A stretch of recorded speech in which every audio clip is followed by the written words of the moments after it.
ધારાસભ્ય તરીકે મોટા છો, મુખ્યમંત્રી તરીકે મોટા છો, આવું મારે સમજવાનું સ્પષ્ટ નહીં. તો તમે જે વકીલે આપો છો, અપીલમાં જવાનું કહો છો એટલે તમે ટાઈમ પાસ કરો છો. તમને આટલા સોગંદનામા આવ્યા નહીં, સોગંદનામા આવ્યા તો છતાં પણ તમને લોકો આને ખોટી રીતે થઈ રહી છે. ચોટીલામાં ઝેરોક્ષ આપ્યા તો તમને શું વાંધો છે?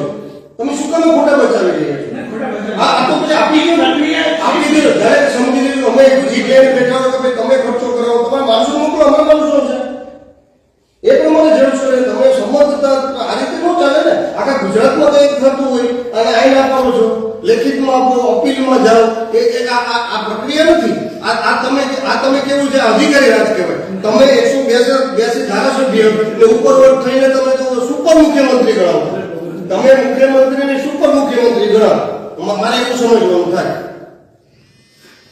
ના તો તમે સુપર મુખ્યમંત્રી જ ગણો. તમે મને પત્ર આપી દો કે ભાઈ મારે તમને આ સ્પષ્ટ રીતે પત્ર જો ઉભો થઈને કહી દો. મારે કઈ આમાં દલીલ કે કોઈ વ્યવહારિક કાયદાથી હું મોટો નથી. જો તમે હોય તો તમે નહીં આપો, તમે કાયદાથી મોટો છો, તમે મુખ્યમંત્રી મોટો છો, મુખ્યમંત્રી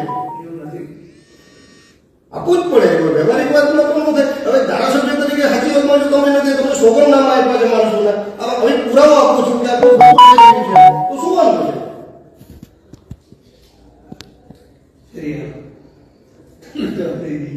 નહીં જવાબ નહીં. તમારે ઝેરોક્ષ તો એ તો વ્યવહારિક છે. બીજે કઈ ન આપ્યું હોય તો બરાબર છે, પરિપત્ર હોય તો ઉભો થઈ જાય. હું ખોટી વસ્તુમાં દલીલ નથી કરતો, ખોટા અવ્યવહારિક કામ નથી કરતો.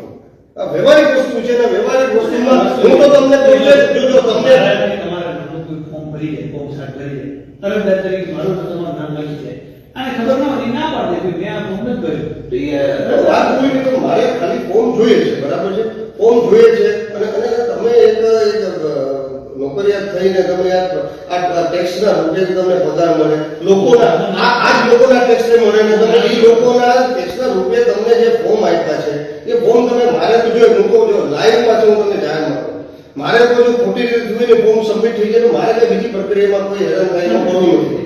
બસ તો આપી દીધું. હું બોલું પછી હું લાઈવમાં બોલું, બોલ્યા પછી રિમોટમાં ફેરફાર ક્યારેય થતા